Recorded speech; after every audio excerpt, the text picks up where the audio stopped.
ખેડૂતના પડખે કીર્તિ પટેલ અને ગન્ની વજેરા હવે માર્કેટમાં ઉતર્યા છે. હવે વાત એવી હતી કે અત્યાર સુધી જે પણ ખેડૂતની સાથે થયું એ રાજકારણ હતું, પરંતુ હવે અત્યારે જે ઇન્ફ્લુએન્સર છે તે ઉતરવાના ચાલુ થઈ ગયા છે.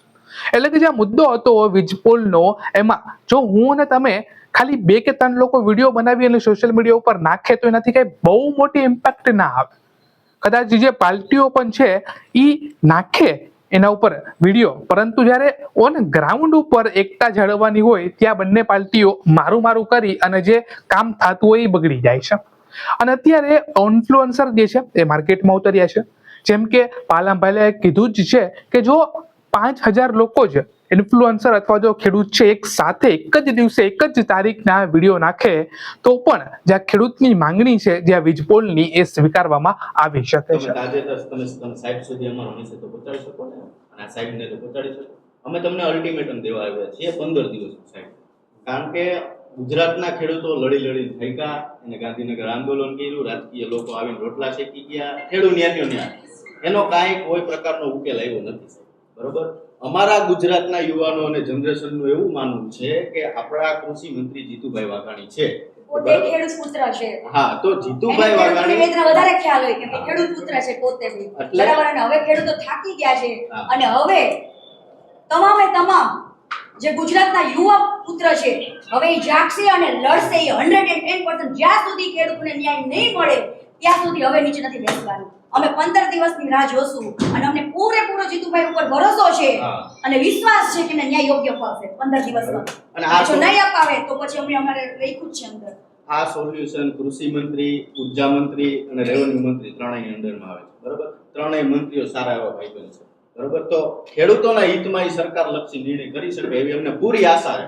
15 દિવસની અંદર જો ખેડૂત લક્ષી કોઈ પણ પ્રશ્નનું નિરાકરણ નહીં આવે તો 15 દિવસ પછી અમે ગુજરાતના ફેસબુક અને યુટ્યુબ ને ઇન્સ્ટાગ્રામ દ્વારા જેટલા ખેડૂત પુત્રો છે કે જે લોકો વિડીયો બનાવે છે અને ખેડૂતોને સમર્થન કરે એ બધા સાથે અમે પાછા અહીંયા રજૂઆત કરવા આવશું. એટલે અમને પૂરી આશા સાથે લઈને આવ્યા છે કે જીતુભાઈને કહેજો કે અમારા માટે નથી, અમે કોઈ પબ્લિસિટી કે કોઈ માણસો અમે કોઈને કીધું જ નથી. અને શરમજનક વાત તો એ છે કે અદાણી કંપની પોતે એટલી તાનાશાહી કરી રહી છે ખેડૂતો ઉપર. જ્યારે કચ્છથી લાઈન લાવીને પોતાના બીજાના ખેતરોમાં થાંભલા તોડીને પોતાને કમાવું છે, બીજા બધા સ્ટેટોમાં વીજળી પહોંચાડવી છે, તો ખેડૂતોને કેમ યોગ્ય મળવું જોઈએ વળતર? અને કૃષિ મંત્રી કરી શકે જી ચાલે. અત્યારે એની પાસે એવો હોદ્દો છે, એની પાસે એવો પાવર છે, એની પાસે એવો બધો આની અંદર છે કે સરકારની તાનાશાહી નથી દેખાતી, અદાણી કંપનીની દેખાય છે અમને લોકોને. અને 110% ન્યાય તો ખેડૂતને મળવો જોઈએ ને મળવો જ જોઈએ. ક્યાંક આ બધા નેતાઓ એની ચાપલુસી કરતા હોય એવું દેખાય. સમજી ગયા? અને બીજા બધા પક્ષના રાજકારણો પોતે રાજકારણના રોટલા શેકી વૈજન ખેડૂતોને ખોટા માર ખવડાવે ને એ હવે નથી થવા દેવાનું.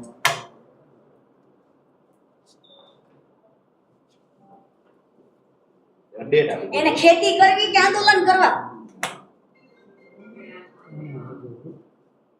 અને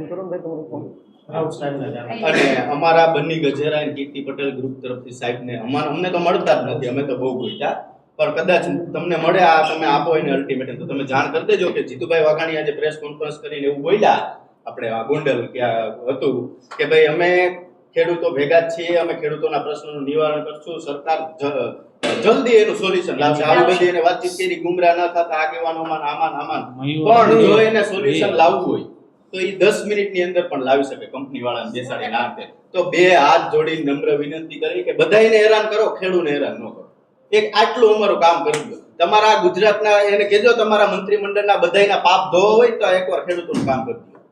બરોબર, કારણ કે એ ખેડૂત હોય, અમે ખેડૂત હોય ને આપણે અન્ન ખાઈ ખેડૂત અને 18 વર્ષના ખેડૂતો માટે આવ્યા છે. અને ખેડૂત ન હોય ને તો અન્ન ખાવાનું બંધ કરી દો અને મચ્છી ખાવાનું ચાલુ કરી દો. એટલે અમે કૃષિ મંત્રી પાસે કોઈ આશા નહીં રાખી.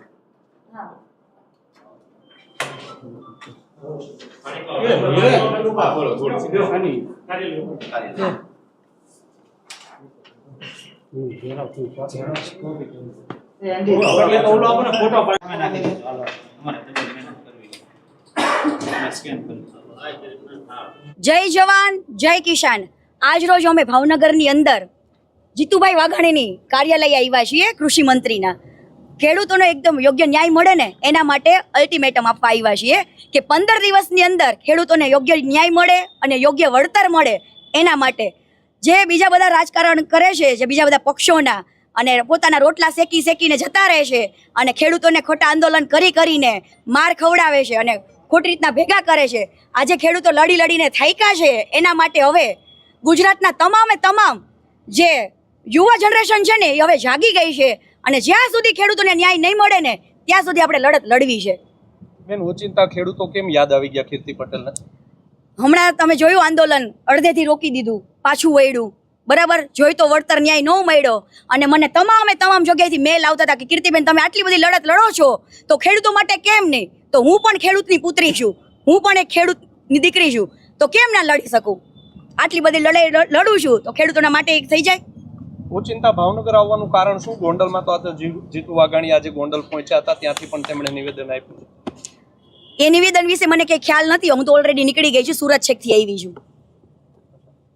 જો માંગ સ્વીકારવામાં નહીં આવે તો અમે લોકો કઈ કહું તો છીએ, અંદર લખીને આપ્યું જ છે, અલ્ટિમેટમ આપ્યું છે કે જો યોગ્ય ન્યાય નહીં મળે તો અમે તમામ સોશિયલ મીડિયાના જેટલા બી સ્ટાર છે, જેટલા બી ખેડૂત પુત્ર છે, યુવાનો છે, એને બધાને લઈને અમે પાછળ રજૂઆત કરશું. અને જીતુભાઈ પોતે ખેડૂત પુત્ર છે, અમને પૂરેપૂરો ભરોસો છે અને ગર્વ છે કે એક પટેલના દીકરાને જે ખેડૂત પુત્ર છે એને તો પરસેવાની મહેનત ખબર જ હોય ને. ખેડૂતને જે મહેનતની કમાઈ શું છે, પરસેવાની કિંમત શું છે એ તો યોગ્ય રીતે જાણતા હશે. તો એમને તો ખ્યાલ હોય ને કે ખેડૂતને ન્યાય મળવો જોઈએ કે ના મળવો જોઈએ. તો અમે લોકો અત્યારે પૂરા વિશ્વાસ સાથે આવ્યા છીએ જીતુભાઈ પાસે કે યોગ્ય ન્યાય ખેડૂતને અપાવશે અને જો નહીં અપાવે તો અમે એમના પગ પકડી રાખશું જ્યાં સુધી ન્યાય નહીં અપાવે ને ત્યાં સુધી. અમને એક જ આશા છે કે ખેડૂતોનું ભલું હવે આ સિચ્યુએશનમાં કૃષિ મંત્રી એટલે જીતુભાઈ વાઘાણી સિવાય ખેડૂતોનું ભલું થવાનું નથી.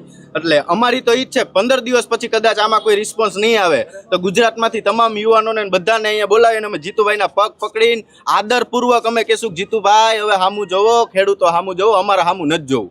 અમારે જસ નથી જોતો જીતુભાઈ, અમારે તમને જસ દેવો છે પણ